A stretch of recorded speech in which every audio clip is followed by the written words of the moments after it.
Hello one welcome back to the YouTube channel. So आज के video में हम समरी नोट्स देखने वाले हैं।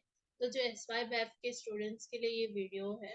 तो आपके टैक्स के सब्जेक्ट में जितने चैप्टर्स है मैंने उसके उसके कुछ सम सॉल्व किए हैं और उस सम से मैंने कुछ समरी नोट्स बनाए हैं जो आपको हेल्पफुल होगा सम सॉल्व करने के टाइम, एग्जाम के टाइम में ये ज़्यादा हेल्पफुल हो सकता है। तो लेट्स स्टार्ट दिस वीडियो। तो चलिए स्टार्ट करते हैं इस वीडियो को। तो मैंने कुछ समरी नोट्स बनाए हैं अपने तरफ से। तो कुछ कुछ पॉइंट्स रिपीटेड हो सकते हैं, तो इससे ध्यान रखना। जब भी आप टोटल इनकम को कैलकुलेट करते हो तो जो शेयर ऑफ पार्टनर है in the income of firm को हम इंक्लूड नहीं करते। ठीक है, कौन से चीज को इंक्लूड नहीं करते? Share of partner. ठीक है। फिर कोई भी सैलरी, बोनस या फिर कमीशन या फिर रेम्युनरेशन पार्टनर को दिया जाता है वो अलाउड है, वो भी डिडक्शन। ठीक है। इफ फर्म ने इंटरेस्ट पे किया कोई भी पार्टनर को, फर्म क्लेम कर सकता है deduction of such interest. Interest जो है वो अलाउड है पार्टनर को। मैक्सिमम रेट कितना है? 12% पर एनिम। इसके ऊपर ऑब्जेक्टिव्स आ सकता है, जस्ट मार्क करके रख, स्टार मार्क करके रख। नेक्स्ट आपको बताया जाएगा कि टैक्स लाइबिलिटी को फाइंड आउट करो। Just a minute. ओके, जब भी आपको टैक्स लाइबिलिटी को फाइंड करना है तो जो टैक्स है वो पेबल होता है 30% में। एंड हेल्थ एंड एजुकेशन जो है दैट इज HEC वो 4% में होता है एंड सर चार्जेस 12% होता है। नाउ ये जब आप सम करोगे पार्टनरशिप फर्म का सम आता है इनकम ऑफ पार्टनरशिप फर्म, उसमें आपको समझेगा। ठीक है, ये लास्ट में हम करते हैं। और बच्चे यहाँ हेल्थ एजुकेशन को 3% लेते हैं। ये पुराने में 3% है बट अभी 4% है, इसको याद रखो। ठीक है।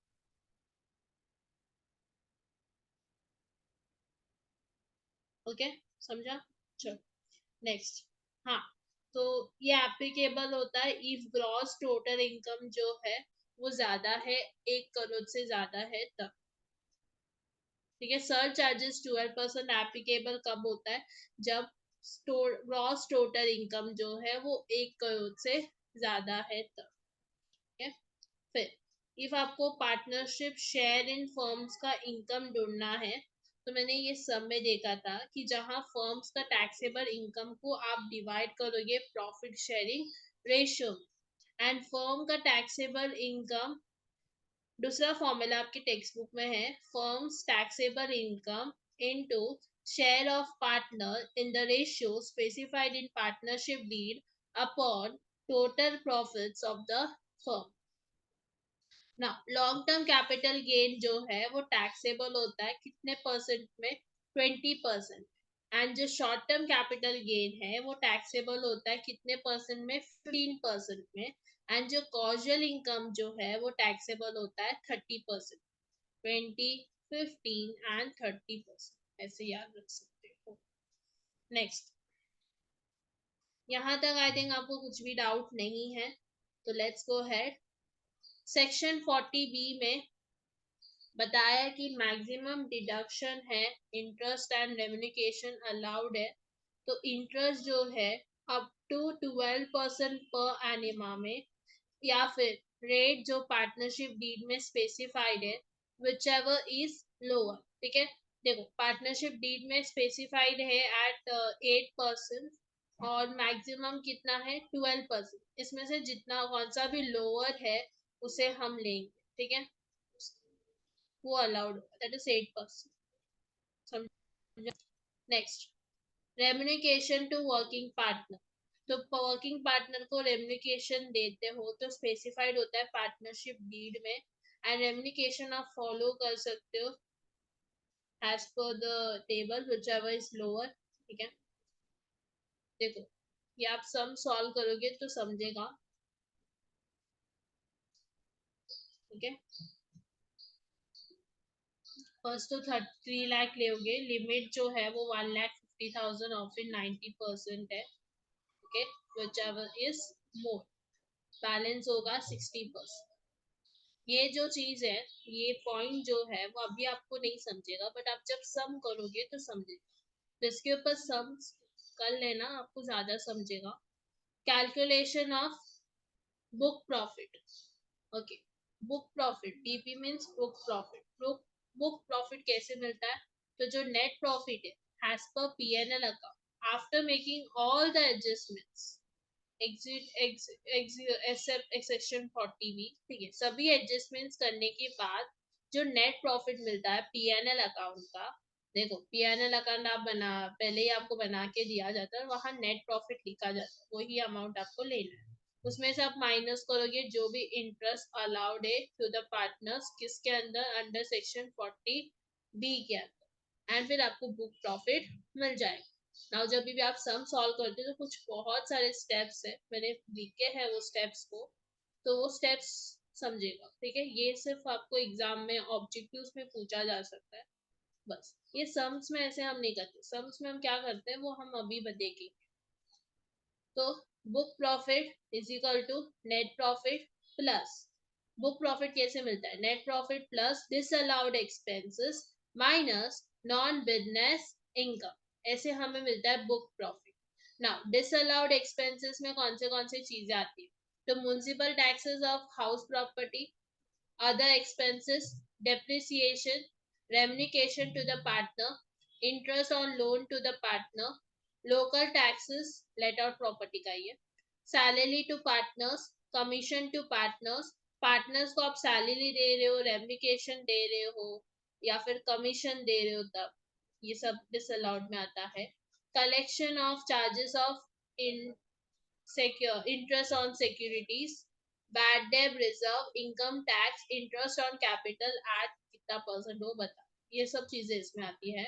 उसके बाद नॉन बिजनेस इनकम में आता है gross rent of house property, rent received, interest on securities, ठीक है, ये नॉन बिजनेस इनकम में आता है, ठीक है। ओके, तुम लोग को एडजस्टमेंट्स दिया जाता है डिप्रिसिएशन के ऊपर, अदर एक्सपेंसेस के ऊपर, जैसे कि आपको एडजस्टमेंट दिया है अदर एक्सपेंस में 12,000 इज नॉट डिडक्टेड, तो डिसअलाउड एक्सपेंस में कौन सा अमाउंट लोगे, 12,000, ठीक है, एडजस्टमेंट का नहीं।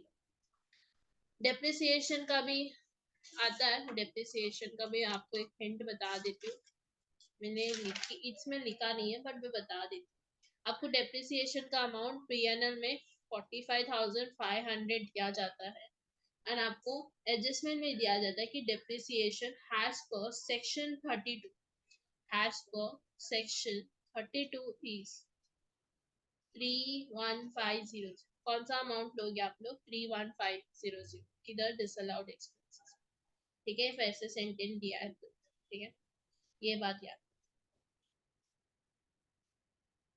नेक्स्ट समझा ना, इनकम फ्रॉम बिजनेस प्रोफेशनल कैसा आएगा, तो बुक प्रॉफिट माइनस रेम्युनिकेशन, जो हमें बुक प्रॉफिट मिला है उसमें से हम रेम्युनिकेशन टू पार्टनर्स को माइनस करेंगे, ठीक है। फिर ग्रॉस टोटल इनकम कैसे मिलता है, जो भी income from business and profession में मिला हमें after doing the adjustments all like remuneration to partner को माइनस करने के बाद, सब कुछ करने के बाद हमें इनकम फ्रॉम बिजनेस प्रोफेशन मिलता है। फिर income from house property plus हो जाएगा, फिर income from other source plus हो जाएगा, जो भी चीजें हैं, कौन से भी इनकम यहाँ बताए गए वो प्लस करते जाओगे और आपको मिलेगा gross total income. Is applicable in every sum, if you see एक टैक्स लाइबिलिटी में भी ग्रॉस टोटल इनकम ऐसे ही मिलता है ना, salary, income from salary plus house property plus फिर capital gain plus business profession plus, मैंने ऊपर नीचे बिजनेस प्रोफेशन प्लस फिर capital gain plus other source plus, ऐसे करते हैं। टैक्स लाइबिलिटी, ना मैंने ऊपर वही बोला था कि टैक्स जो है वो 30% निकालोगे, HEC मतलब हेल्थ एजुकेशन वो 4%, ठीक है, 3% नहीं है, प्लीज याद रखना, ठीक है। बच्चे यही गलत करते हैं, आपके पास पुराना बुक है तो उसको इतना रेफर मत करना, 19 एंड 20 का बुक है, ठीक है, वो चलेगा, बट उसके प्रीवियस 17 to 18 ईयर का बुक है तो प्लीज उसको आंसर्स में रेफर मत करना, बहुत सारे चेंजेस हैं। ओके, ना ये मैंने सेट ऑफ में देखा था, सम्स में कुछ कुछ चीजें इग्नोर किया। Long term capital loss from sale of property brought forward from 19 to 20 assessment year, याद रखना। एग्रीकल्चर इनकम, फिर long term capital gain from shares जहाँ एसटीटी पेड है, shares of loss from firm, ये सब सेट ऑफ में help. Clubbing of income में याद रखना है बेटे का या फिर बेटी जो माइनर है उसका इनकम दिया है जिसमें स्कॉलरशिप मिला है वो भी इंक्लूडेड है, जैसे कि 10,000 दिया है और ब्रैकेट में लिखा है कि 5,000 स्कॉलरशिप का है, तो 10,000 में से 5,000 गया, बचा हुआ 5,000 आप ले लोगे कि बचा हुआ 5,000 आप अमाउंट ले लोगे। ठीक है, जो स्कॉलरशिप का अमाउंट है वो क्लब नहीं होगा, जो 5,000 बचता है के स्कॉलरशिप का अमाउंट को छोड़ के जो 5,000 बचता है वो क्लब होने वाला। ठीक है, समझा। जब भी आप क्लबिंग ऑफ इनकम को कैलकुलेट करते हो तो माइनर चाइल्ड का इनकम एग्जेम्पशन मिलता है कितना, 1,500। ठीक है, जैसे फर्स्ट डॉटर का इनकम लिख दो, उसमें से आप 1,500 माइनस करोगे क्योंकि वो एग्जेम्पशन। ठीक है, समझाइए। There is no clubbing of income if daughter son who is suffering from disability, minor बेटा बेटी if disability suffer कर रहा है तो यहाँ कोई इनकम क्लब नहीं होता है, वो अर्न कर रहा है। इनकम ऑफ माइनर चाइल्ड जो टैलेंट से अर्न किया है, जैसे गाना गाते हुए डांस करते हुए, उसमें भी क्लबिंग नहीं होती। जब हस्बैंड प्रॉपर्टी वाइफ को गिफ्ट करता है और वाइफ उसी प्रॉपर्टी से रेंटल इनकम अर्न कर रही है तो वो क्लब्ड होगा विद द हस्बैंड्स इनकम। ठीक है, माइनर चाइल्ड ने अर्न किया इनकम वो भी कंपनी डिपॉजिट से, तो वो क्लब्ड हो जाएगा। If any person transfers income from any income without transferring the assets itself, कोई भी person income from any income जहां असेट्स ट्रांसफर नहीं करते वैसे इनकम को वो क्या कर रहे, ट्रांसफर कर रहे हैं, तो वो इंक्लूड होगा वो ट्रांसफरर की टोटल इनकम में ही। सभी इनकम जो पर्सन से to any person arising by way of revocable transfer of assets वो भी इंक्लूड होगा टोटल इनकम में। रिवोकेबल ट्रांसफर जनरली एक ट्रांसफर है जहां ट्रांसफर डायरेक्टली या फिर इनडायरेक्टली एक्सरसाइज करता है राइट ओवर असेट्स जो ट्रांसफर हुआ है और over income from assets. Minor child का कौन सा इनकम इंक्लूड नहीं होता है, तो जो मैनुअल वर्क कर रहा है, talent knowledge skills and experience है, हैंडीकेप है, एग्जेम्पशन मैक्सिमम 1,500 पर माइनर चाइल्ड है, वो आपको पता है ना, ये मेन है। ये तीन चीज में क्लबिंग नहीं होती। इफ इंडिविजुअल ट्रांसफर कर रहा है कोई भी असेट्स को, वो भी स्पाउसेस को, विदाउट कंसिडरेशन, पैसे कंसिडरेशन मतलब पैसा नहीं लेते हुए, तो जो भी इनकम इराइव्ड हो रहा है उस असेट से वो क्लब्ड होगा ट्रांसफरर के हैंड में, जिसने ट्रांसफर किया उसके ही इसमें वो क्लब्ड हो जाएगा। इफ इंडिविजुअल असेट्स को ट्रांसफर कर रहा है बेटे की बीवी को, डॉटर इन लॉ को, कंसिडरेशन के बिना, ठीक है, तो यहाँ जो इनकम है उस असेट से डिराइव्ड होता है वो क्लब्ड होगा ट्रांसफरर के हैंड, जिसने किया उसके हाथ में ही, वो ट्रांसफरर के हाथ में ही वो क्या होगा, क्लब्ड हो जाएगा। मैम बीबी को ट्रांसफर कर रहे तो हाउस प्रॉपर्टी को छोड़ के जो भी इनकम आ रहा है वो क्लब्ड होगा। ठीक है, इफ इंडिविजुअल ट्रांसफर कर रहा है असेट्स को विदाउट कंसिडरेशन, जो भी इनकम अराइव्ड हो रहा है वो क्लब्ड हो जाएगा ट्रांसफरर के हैंड में। ये कौन से केस में होता है, एचयूएफ के केस में, सेम पॉइंट है, एचयूएफ के केस में। इफ इंडिविजुअल कोई भी असेट्स को ट्रांसफर कर रहा है किसके लिए, स्पाउसेस के बेनिफिट के लिए, स्पाउसेस के बेनिफिट के लिए या फिर सन्स का वाइफ के लिए, कंसिडरेशन के बिना, ये भी ट्रांसफरर की हैंड में ही क्लब हो जाए। हो रहा है okay. मैंने अभी तक कवर अप क्या किया है, एक मिनट, यहाँ तक क्लियर है आप लोगों को। हाँ, अभी set of and carry forward में जाते हैं।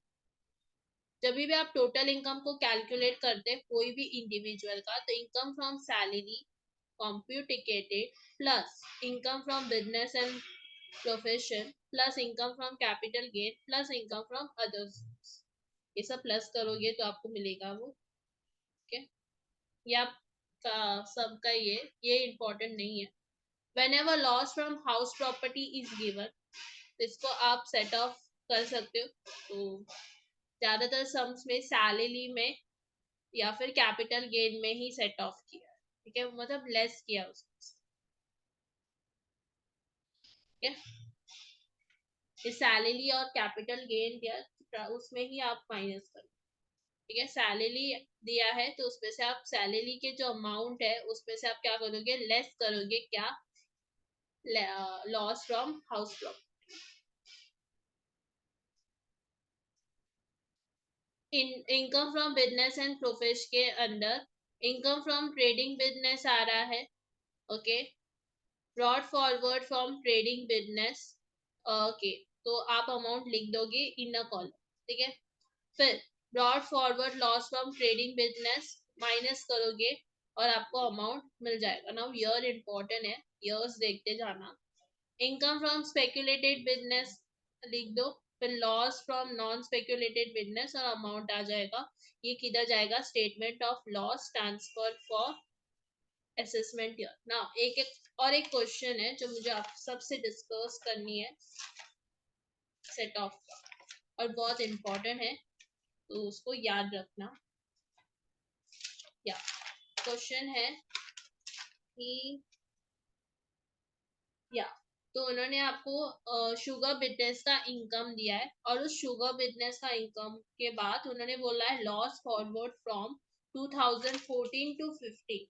उन्होंने ये बोला है 14 टू 15, तो 14 टू 15 8 इयर्स हम कर सकते हैं।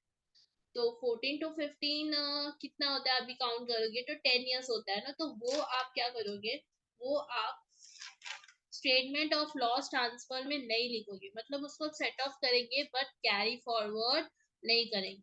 तो ये पॉइंट याद रखना, ठीक है।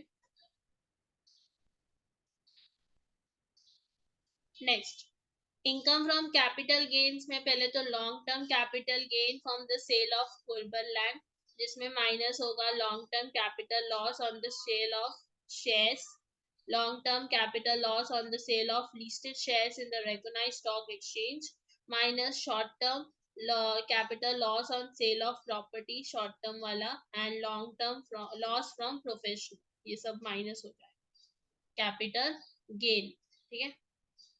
एंड इफ आपको हाउस प्रॉपर्टी दिया सैलरी नहीं दिया तो वो लॉस फ्रॉम हाउस प्रॉपर्टी भी यहाँ माइनस हो जाए। इनकम फ्रॉम सैलरी मैंने वही चीज अभी आपको एक्सप्लेन किया।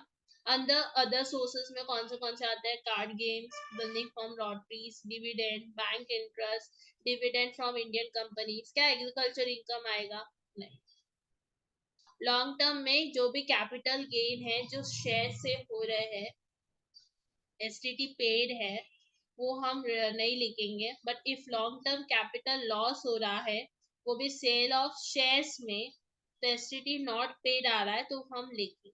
ये आप सब में ही आपको समझेगा, ऐसा है वो नहीं समझने वाला। Income from business before providing depreciation मैंने इसलिए लिखा क्योंकि ये सब में आएगा तो आपको थोड़ा याद आएगा, यस ऐसा था कि ये हमें नहीं लिखना है, वो हमें लिखना है। नाउ इनकम फ्रॉम बिजनेस में आपको प्रोवाइडिंग डेप्रिसिएशन का पहला अमाउंट दिया है तो वही सेम टू सेम अमाउंट लिखना है आपको।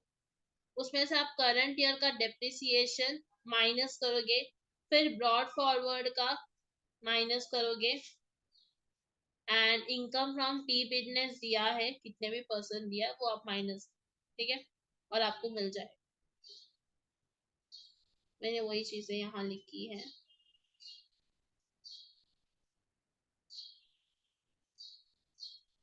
मैंने कुछ अपने वर्ड्स में लिखे हैं कि व्हेनेवर रेम्युनिकेशन टू पार्टनर आपको पीएनएल अकाउंट के डेबिट साइड में दिया है वो डिसअलाउडेबल एक्सपेंस है, ये हमें और एडजस्ट में बोला है कि सभी कंडीशन सेटिस्फाइड है, तो हम क्या करेंगे, बुक प्रॉफिट को माइनस करेंगे रेम्युनिकेशन टू पार्टनर। तो फर्स्ट लेंगे 3 लाख, बैलेंस लेंगे 60,000 60%।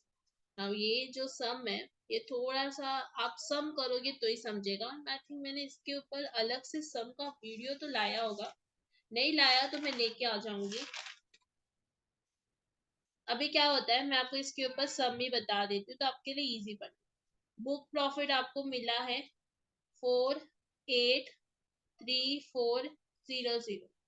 ओके, ये आपको बुक प्रॉफिट मिला। अभी आप क्या करोगे, माइनस करोगे रेम्युनिकेशन टू पार्टनर, रेम्युनिकेशन टू पार्टनर।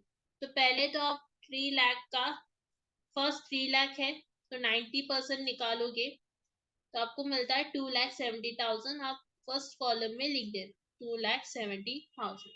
उसके बाद बैलेंस, बैलेंस कितना है 60% है ना। ये कैसे आता है बैलेंस 60%, तो जो ये हम लोग को ये जो 483400 आया है उसमें से आप 3 लाख को माइनस करो, उसके बाद 60% मल्टीप्लाई करो। ठीक है, 483400 माइनस 3 लाख, तो आपको कुछ अमाउंट मिलता है उसका 60% निकालोगे तो आपको आंसर आता है 11,040। ओके, ये बैलेंस है जो आप प्लस करोगे 2,70,000 से, फिर आपको आता है 38,040। Now the thing is that आपको पहले ही बताया कि एक्चुअली आपको कितना मिला है रेम्युनिकेशन टू पार्टनर, वो भी डेबिट साइड में आपको बोला है 1,80,000। तो लिख दो 1,80,000 एंड व्हिचएवर इज लोअर, कौन सा भी कम है वो लिख देना 1,80,000, आप माइनस करो किस अमाउंट से, बुक प्रॉफिट्स। ठीक है, समझा, 1,80,000 कम है ना, यस कम ही है ना।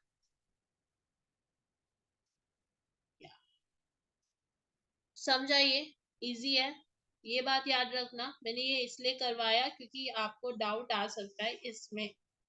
ओके, इफ रीइम्बर्समेंट दिया है मेडिकेम एक्सपेंस का, मेडी एक्सपेंस, मेडिकल एक्सपेंस, वो भी गवर्नमेंट हॉस्पिटल ऐसा लिख के दिया है तो वो यहाँ आप टैक्स फ्री दोगे। इफ नहीं दिया है कुछ भी तो टैक्स फ्री नहीं। ठीक है, ये टैक्स लाइबिलिटी में है। Remember format of house property and salary. Yes, मैं जब सम सॉल्व कर रही थी तो मैंने देखा कि मुझे हाउस प्रॉपर्टी का फॉर्मेट नहीं आ रहा है, सैलरी का नहीं है। वो नहीं आएगी तो मार्क्स कैसे मिले, तो प्लीज उसको याद रखना फॉर्मेट।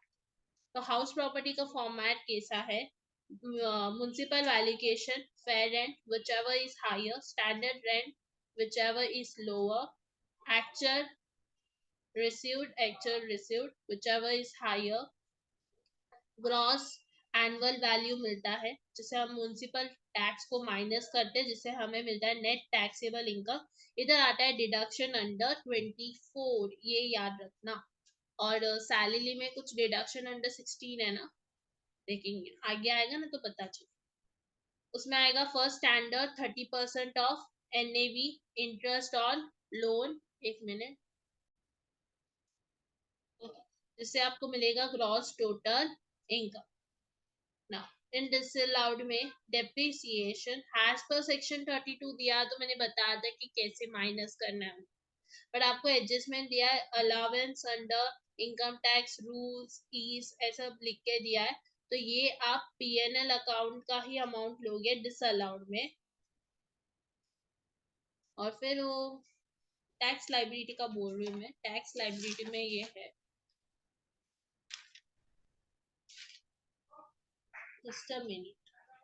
हाँ, तो डिसअलाउड में वो वाला अमाउंट लोगे एंड जो अमाउंट आपको एडजस्टमेंट में दिया है वो अनरिकॉर्डेड बिजनेस एक्सपेंस माइनस होता है। मैं यहाँ लिख देती हूँ, कंफ्यूजन हो सकता है। तो नेट प्रॉफिट जो हमने देखा था जिसमें हम क्या करते हैं प्लस 30, यस क्या, डिसअलाउड एक्सपेंसेस को माइनस करते हैं नॉन बिजनेस इनकम को, अब भी आएगा minus unrecorded business expense.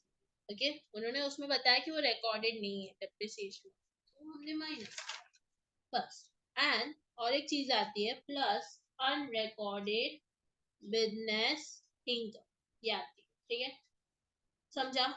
Okay, और एक समरी नोट्स लिखेंगे हम, तो बहुत अच्छा लगेगा आपको, ये इम्पोर्टेंट है।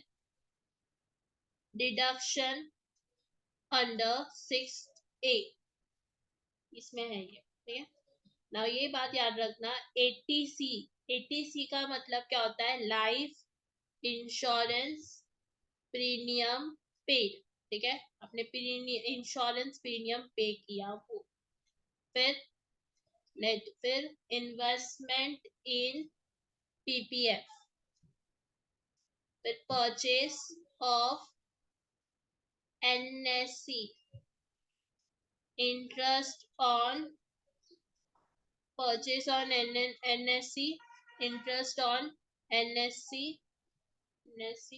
फिर contribution to PPF, ये आपका आता है 80C। 80D में क्या आता है, medical insurance premium, okay. And 80DD में आता है maintenance of handicap, maintenance of handicap. 80E में आता है interest on loan of higher education या फिर इंटरेस्ट ऑन लोन। फिर 80CCC में आता है पेंशन फंड, ऐसे आ सकते हैं LIC पेंशन फंड है ना, ठीक है, पेंशन फंड। एंड दूसरा आता है लास्ट वाला 80U, जो हैंडीकैप असिस्टी के लिए, इसके लिए हैंडीकैप असिस्टी। और बहुत सारे 6A में बहुत सारे डिडक्शंस आते हैं, तो प्लीज आप लोग चैट बॉक्स में बता देना जितना जितना आपको आता है वो, ठीक है। सो आज के लिए इतना ही। आई थिंक आपको समझा आज का वीडियो, एंड मैं इसका PDF शेयर करूँ, चैट बॉक्स में बता दो शेयर करूँ, या फिर आप इसमें से लिख दोगे आपकी नोटबुक में। तो मैंने इतने ही समरी नोट्स बनाए हैं, कुछ पॉइंट्स आपको सम करने की बात ही समझेगा, और ज्यादातर पॉइंट्स आपको समझा होगा, and I know it is very easy. Okay, so आज के लिए इतना ही। नेक्स्ट वीडियो में इफ मेरे पास कुछ और टैक्स के समरी नोट्स मैंने बनाए हैं, मेरे पास थोड़े थोड़े बहुत सारे हैं, या फिर मैं बनाने वाली हूँ, तो मैं आपको शेयर कर दूंगी। नेक्स्ट वीडियो में मैं मैनेजमेंट अकाउंटिंग के ऊपर समरी वीडियो लेके आने वाली हूँ। मैंने बहुत सारे समरी नोट्स निकाले हैं जो आपको हेल्पफुल पड़ेगा, ठीक है। सो आज के लिए इतना ही, मिलते हैं नेक्स्ट वीडियो में। मैंने यहाँ सभी चैप्टर्स को कवर अप किया है। हाँ, TDS, returning of income and tax planning वाला जो है वो बाकी है, वो थियरी नोट्स, उसके ऊपर थियरी नोट्स ही आता है, तो उसको अच्छे से रीड करके जाना, ओके। या रिटर्न ऑफ इनकम में भी सम्स हो सकता है। मैंने इतने ही किए। So thank you everyone for watching this video. ऐसे वीडियोस को पाने के लिए subscribe now, like share comment करना मत भूलना। टेलीग्राम में ज्वाइन करो। मैं डिडक्शन इन 6 स्टेप, मेरे को बहुत सारी चीज़ें पता चल रही है, कौन से सेक्शन में कौन सा डिडक्शन है, तो मैं इसका PDF फोटो आपको उधर शेयर कर दूंगी, तो आप वहां जाके उसको सेव करके आप पढ़ सकते हो। Thank you everyone, bye bye.